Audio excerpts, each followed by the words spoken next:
Hello everyone, कैसे हो आप सभी लोग। आई होप आप अच्छे होंगे। तो आज हम प्रोनाउन जो आपका एयरफोर्स के लिए चल रहा है, तो इसमें आज हम पर्सनल प्रोनाउन के थर्ड लेक्चर का अध्ययन करेंगे। और आज आपको बहुत बेहतरीन कॉन्सेप्ट एंड और एंड नॉट में क्या अंतर होता है इसका भी अध्ययन करेंगे।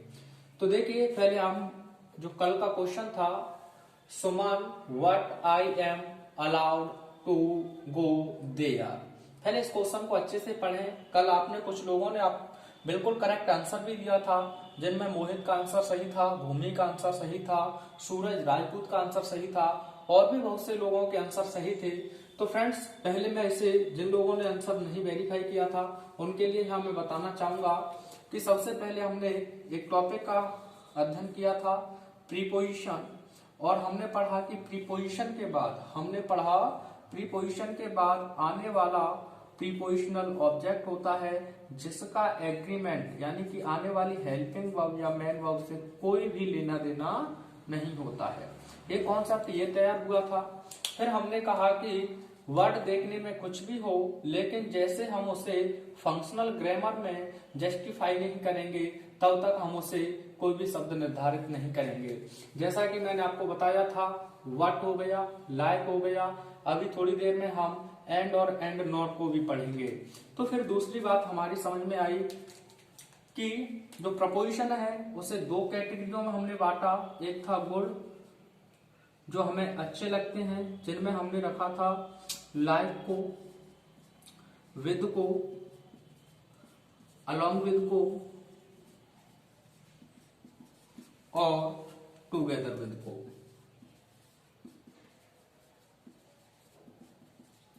तो ये तो हमें जो लाइक थे अर्थात जो अच्छे लगते हैं, जो गुड थे, उस मैनर में हमने इन्हें कैटेगराइज किया। एक दूसरा हमारे पास था जिसे हमने रखा बैड कैटेगरी में। किसमें रखा फ्रेंड्स? बैड कैटेगरी में। आप में से आपका कोई भी सुझाव हो तो आप हमें दे सकते हैं। जैसे कि कल कृष्णा राजपूत का सुझाव था कि सर थोड़ा आराम से पढ़ाइए, तो आज मैं काफी हद तक आपको स्लो ही पढ़ाऊंगा। वेड कैटेगरी में हमने लाइक के अपोजिट तैयार किया, अनलाइक। विद के अपोजिट तैयार किया, विदाउट। अलोंग विद के साथ होना, तो हमने यहाँ एक्सेप्ट यानी कि को छोड़कर या के सिवाय, इसी के इक्वल हमने निकाला व्हाट। तो इतना हमारी समझ में कल तक आ चुका था। तो देखिए, यहाँ जो व्हाट है वह एक नाउन और प्रोनाउन को जोड़ रहा है। तो यह अपने आप में कुछ और न होकर एक प्रीपोजिशन है जिसका मतलब है के सिवाय। एक्सक्लूडिंग कह सकते हैं, एक्सेप्ट कह सकते हैं। तो इसका जो हिंदी यहाँ निकल रहा है वो के अलावा या के सिवाय। तो बट अपने आप में प्रीपोजिशन हुआ। प्रीपोजिशन के बाद हमें चाहिए ऑब्जेक्टिव केस। तो यहाँ आपने आई ना लिखकर लिखा था मी, और इसका एग्रीमेंट से कोई लेना देना नहीं होता है।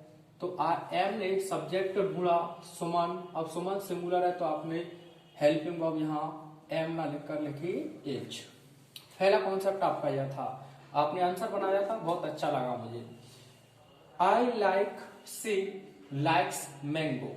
तो मैंने कहा फ्रेंड्स कि यहाँ जो लाइक देखने को मिले, उसके बाद आपका एक हेल्पिंग वर्ब या मेन वर्ब हो, तो ऐसी स्थिति में ये जो लिखा है आपके सामने वर्ड अपने आप में कुछ और ना होकर पार्ट ऑफ स्पीच में एक प्रीपोजिशन होता है, और जिसका मतलब होता है की तरह या के जैसा।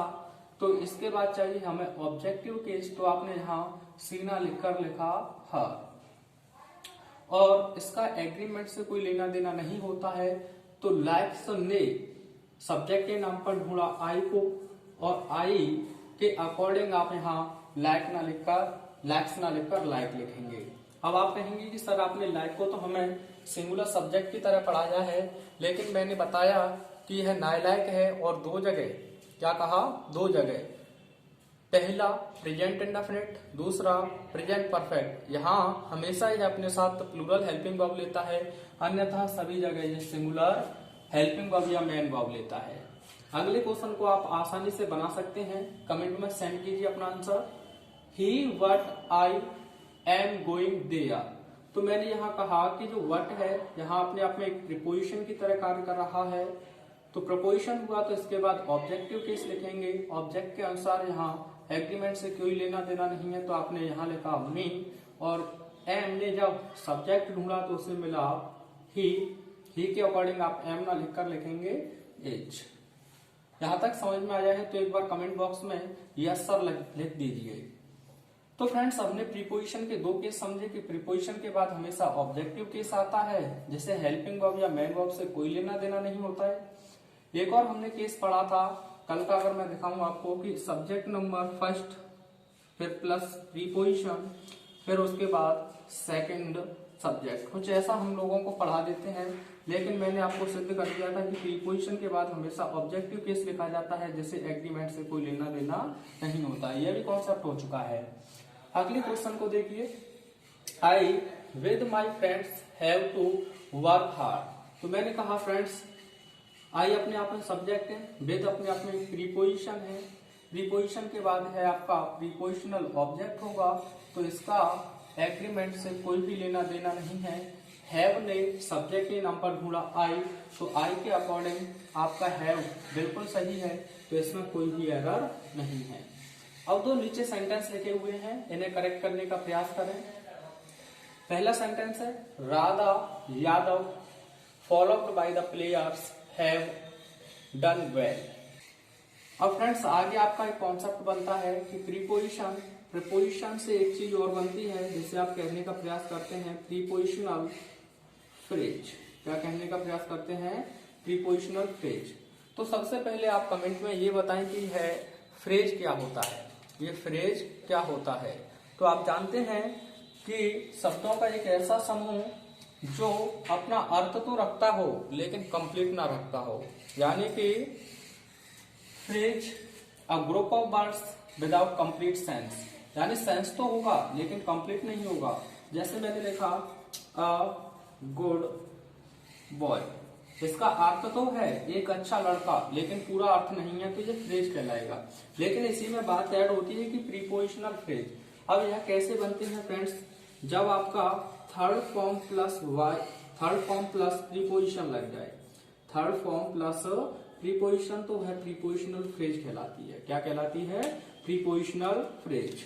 जैसे कि मैं यहाँ आपको लिखूं फॉलोड बाय, किसी का अनुसरण करना, एडिक्टेड टू यानी किसी चीज का आदि होना, लेड बाय किसी चीज को आगे बढ़ाना, असिस्टेड बाय। तो यह आप यानी कि ये सब की सब आपके प्रीपोजिशनल फ्रेज हैं। तो यहाँ आप इनका आंसर बनाने की कोशिश करें। Radha Yadav followed by the players, तो यहाँ अपने आप में देखें, ये अपने आप में एक V3 है, उसके बाद आया है आपका प्रीपोजिशन, तो यह प्रीपोजिशनल फ्रेज हो गई फ्रेंड्स। क्या हो गई? Prepositional phrase. तो इसे ऑब्जेक्ट से कोई लेना देना नहीं है, यानी कि यह तो इसका ऑब्जेक्टिव केस है, जिसे एग्रीमेंट से कोई लेना देना नहीं है। राधा यादव आपका सिंगुलर सब्जेक्ट है, तो आपने यहाँ हैव ना लिखकर लिखा हैज। क्लियर हुआ होगा? एक बार फिर देखें, फॉलोड अपने आप में थर्ड फॉर्म है, उसके बाद बाई लगा है, तो ये प्रीपोजिशन है, यह अपने आप में बना प्रीपोजिशनल फ्रेज। क्या बना फ्रेंड्स? Prepositional phrase. तो प्रपोजिशनल फ्रेज है, तो इसके बाद यह लिखा है ऑब्जेक्टिव केस, जिससे एग्रीमेंट से कोई लेना देना नहीं है। सब्जेक्ट के नाम पर हैव ने ढूंढा राधा यादव, जो आपका सिंगुलर सब्जेक्ट है, तो आपने हैव ना लिखकर लिखा हैज। क्लियर हुआ होगा?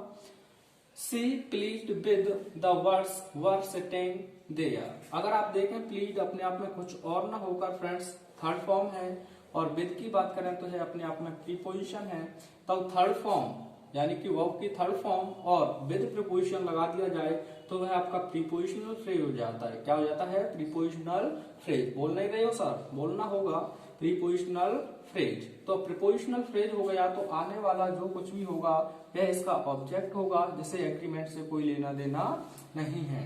तो वर ने सब्जेक्ट के नाम पर ढूंढा सी, जो कि आपका सिंगुलर सब्जेक्ट है, तो इस सिंगुलर सब्जेक्ट के अकॉर्डिंग आपने यहाँ वर ना लिखकर लिखा वॉच। आई होप आपको इतना कॉन्सेप्ट समझ में आया होगा, और लेंथी तरीके से और भी डिटेल में जाने का प्रयास करते हैं। तब तक देखते रहिए आज तक, और इसका ले लीजिए एक स्क्रीनशॉट। तो चलिए और भी खूबसूरत कॉन्सेप्ट से हम मिलने का प्रयास करते हैं, जिसमें आपको सेंटेंस दिया है, let Ravi and I play cricket. अब बताइए इसमें क्या एरर है, देखकर तो पता चलेगा फ्रेंड्स कोई भी एरर नहीं है। तो आपको यहाँ सबसे पहले लिखना है एंड। एंड अपने आप में एक कंजंक्शन होता है।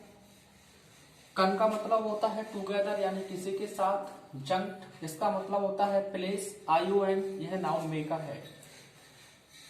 कन इसका मतलब होता है टुगेदर। जंक्ट इसका मतलब होता है प्लेस, ION यह एक नाउन मेकर है जो एक एब्स्ट्रैक्ट नाउन बनाता है। तो फ्रेंड्स यहाँ आपको देखना है कि एंड अपने आप में कंजंक्शन तो है, कुमुलेटिव कंजंक्शन है, यानी कि यह जोड़ बताता है। इसके जोड़ने से अगर दो फाइनाइट वर्ब जोड़ेंगे तो कंपाउंड सेंटेंस बनेगा। अगर दो नाउन, प्रोनाउन, एडजेक्टिव, एडवर्ब ये सभी चीजों को जोड़ेंगे तो आपका एक सिंपल सेंटेंस बनता है। तो एंड जो कहता है वह कहता है कि अगर एंड से आप जोड़ने का पहले प्रयास करें तो वह सब्जेक्टिव केस होना चाहिए। अगर सब्जेक्ट को एंड से जोड़ रहे हैं तो बाद वाला भी सब्जेक्ट ही होना चाहिए। अब जब आपने लिख दिया कि सब्जेक्ट तो पहला, इसे आप कह देंगे और इसे आप कह देंगे सेकंड सब्जेक्ट। एंड से पहले आप एक सब्जेक्ट जोड़ रहे हैं तो उसके बाद आपको ध्यान रखना है बाद में भी आप एक सब्जेक्ट ही जोड़ें। तब एंड से सब्जेक्ट तो जुड़ेंगे तो आपका हमेशा टेंस के अकॉर्डिंग प्लूरल हेल्पिंग वर्ब से एग्रीमेंट बनेगा। किस चीज से एग्रीमेंट बनेगा? Plural helping verb. किससे एग्रीमेंट बनेगा? Plural helping verb. अब फ्रेंड्स एंड का दूसरा कॉन्सेप्ट यहाँ कहता है कि एंड से पहले अगर एक ऑब्जेक्ट दिया है, क्या दिया है? ऑब्जेक्ट, तो बाद में भी आपको एक ऑब्जेक्टिव केस ही लिखना होगा। क्या लिखना होगा? ऑब्जेक्टिव केस, जिसे हेल्पिंग वर्ब या मेन वर्ब से कोई लेना देना नहीं होता है, क्योंकि ऑब्जेक्ट है उसे कोई लेना देना एग्रीमेंट से नहीं है। तो चलिए क्वेश्चंस पर कसरत करते हैं। Let Ravi and I play cricket. अब फ्रेंड्स यहाँ क्वेश्चन उठता है कि रवि सब्जेक्ट है या ऑब्जेक्ट। हमें तो पता ही नहीं चलेगा क्योंकि नाउन है। नाउन या तो सब्जेक्टिव केस में ही एक रहता है, ऑब्जेक्टिव केस में ही एक समान रहता है। तो आप जानते हैं कि लेट अपने आप में एक वर्ब होती है जो पॉजिटिव वर्ब होती है। ज्यादातर टीचर इसी वर्ब को रटा देते हैं कि लेट के बाद हमेशा ऑब्जेक्टिव केस लिखा जाता है। आप बताइए गिव के बाद क्या आपका सब्जेक्टिव केस लिखा जाएगा? बताइए कमेंट में। नहीं लिखा जाएगा ना? Very good. तो देखिए यहाँ लेट अपने आप में वर्ब है तो यह वर्ब होगी, तो यह भी अपने आप में क्या होगा? Objective case. क्या हुआ फ्रेंड्स? Objective case. एंड की बात करें तो यहाँ आपका एक कंजंक्शन है। कंजंक्शन हुआ तो यहाँ आपने एंड से पहले एक ऑब्जेक्ट को जोड़ा है तो बाद में भी क्या होना चाहिए? आपका ऑब्जेक्टिव केस। तो आप यहाँ आई ना लिखकर लिखेंगे me. It is very simple. Are you getting my point? बोलिए। यानी कि एंड जो है या तो सब्जेक्ट्स को जोड़ेगा या फिर दो ऑब्जेक्ट को। आप कैसे पता पाड़ेंगे? अगर शुरू में सब्जेक्ट है तो बाद में भी सब्जेक्ट होना चाहिए। अगर एंड से पहले ऑब्जेक्ट है तो बाद में भी ऑब्जेक्ट होना चाहिए। अगर एंड से दो सब्जेक्ट जुड़े हुए हैं तो हमेशा एग्रीमेंट प्लूरल हेल्पिंग वर्ब या प्लूरल मेन वर्ब से ही बनेगा टेंस के अकॉर्डिंग। अगर यहाँ आप देखें अगले सेंटेंस को, आंसर बनाइए। Give Suman and I a pen to write a letter. अगर फ्रेंड्स यहाँ देखें आप गिव अच्छे से पढ़ें ध्यान से तो आपको पता चलेगा ये अपने आप में वर्ब क्या है? वर्ब। अगर हम इसके बाद देखें तो यह आपका ऑब्जेक्टिव केस होता है। एंड की बात करें तो अपने आप में कंजंक्शन होता है।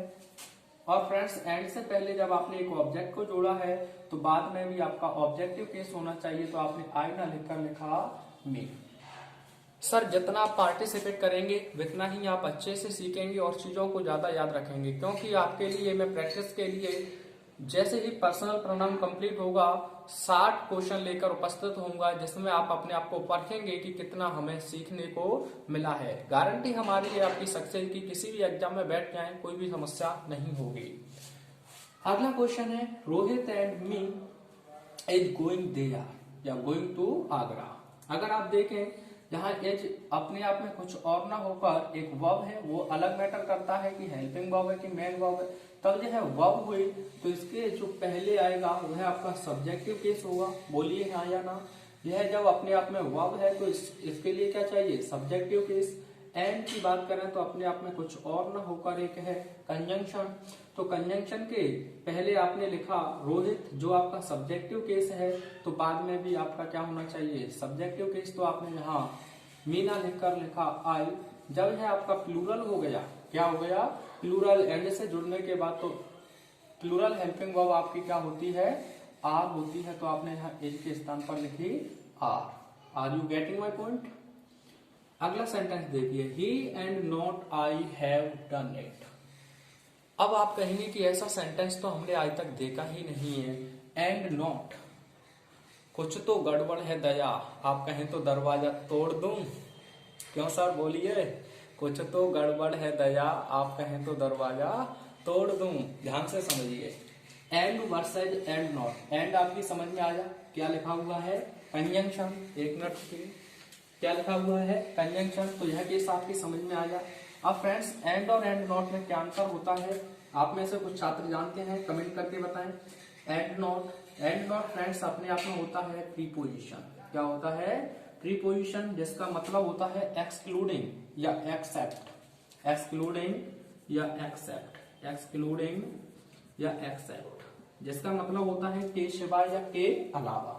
जब ये अपने आप में प्रीपोजिशन हुआ एंड नॉट, तो आप जानते हैं इसके बाद आना चाहिए आपका ऑब्जेक्टिव केस। मैंने क्या कहा, एंड अपने आप में कंजंक्शन होता है, एंड नॉट अपने आप में प्रीपोजिशन होता है, जिसका मतलब आप एक्सक्लूडिंग, एक्सेप्ट या वट यानी कि के सिवाय, हिंदी अर्थ होता है को छोड़कर होता है या के अलावा होता है। तब यह अपने आप में प्रपोजिशन हुआ, तो प्रपोजिशन के बाद आपका लिखा जाता है ऑब्जेक्टिव केस। अब कोई दया दिक्कत नहीं है, दरवाजा मत तोड़ो, तो बनाइए अनुसार। ही एंड नॉट की बात करें तो यह अपने आप में हुआ एक प्रीपोजिशन। अब प्रीपोजिशन के बाद आप लिखेंगे ऑब्जेक्टिव केस, तो यहाँ आई ना लिखकर आपने लिखा मी। अब इसका एग्रीमेंट से कोई लेना देना नहीं है, तो हैव अपने आप में सब्जेक्ट ढूंढेगी तो उसे मिलेगा ही आपका सिंगुलर सब्जेक्ट है, तो यहाँ आप हैव ना लिखकर लिखेंगे हैज। आपको कॉन्सेप्ट्स वो कराए जाएंगे जिनमें आप कोचिंग्स में काफी पैसे खर्च कर देते हैं, लेकिन फिर भी कुछ सीखने को नहीं मिलता है। 12th में आप पढ़ते हैं तो पूछिए, लेकिन हमारे यहाँ ऑफलाइन कोचिंग में प्रोनाउन में एक महीना लग जाता है। तो देखिए ही एंड नॉट मी, क्या रहेगा मी, क्योंकि एंड नॉट अपने आप में प्रीपोजिशन है। प्रीपोजिशन के बाद जाइए ऑब्जेक्टिव केस, तो ऑब्जेक्ट आपने लिखा आई का मी, जिसे एग्रीमेंट से कोई लेना देना नहीं है। हैज ने सब्जेक्ट ढूंढा ही, और ही के अकॉर्डिंग आपने लिखा हैज, यानी कि मजाक में कह सकते हैं हंस मत पगली, समझ गए होंगे आगे। अगला क्वेश्चन है, आंसर फटाफट से बनाइए। She and not her friends are going to America. अगर आप देखें यहाँ एंड नॉट अपने आप में प्रीपोजिशन हुआ, और इसके बाद यह पूरे का पूरा जो लिखा है प्रीपोजिशनल ऑब्जेक्ट हुआ, जिसका एग्रीमेंट से कोई लेना देना नहीं है। तो आपने सब्जेक्ट के नाम पर ढूंढा सी अपने आप में एक सिंगुलर सब्जेक्ट है, तो आपने यहाँ लिखा एज। क्या लिखा फ्रेंड्स एज। नहीं ये बात समझ में। एंड नॉट अपने आप में कुछ और ना होकर है प्रीपोजिशन, जिसके बाद ये हर फ्रेंड्स लिखा हुआ है ऑब्जेक्टिव केस है, जिससे एग्रीमेंट से कोई लेना देना नहीं है। आर ने सब्जेक्ट के रूप में ढूंढा सी, और सी आपका सिंगुलर सब्जेक्ट है, तो आपने इसके अकॉर्डिंग लगाया as. Are you getting my point. इस क्वेश्चन का आंसर आपको कमेंट बॉक्स में सेंड करना है, और अगले वीडियो में एक धमाकेदार कॉन्सेप्ट के साथ मिलेंगे।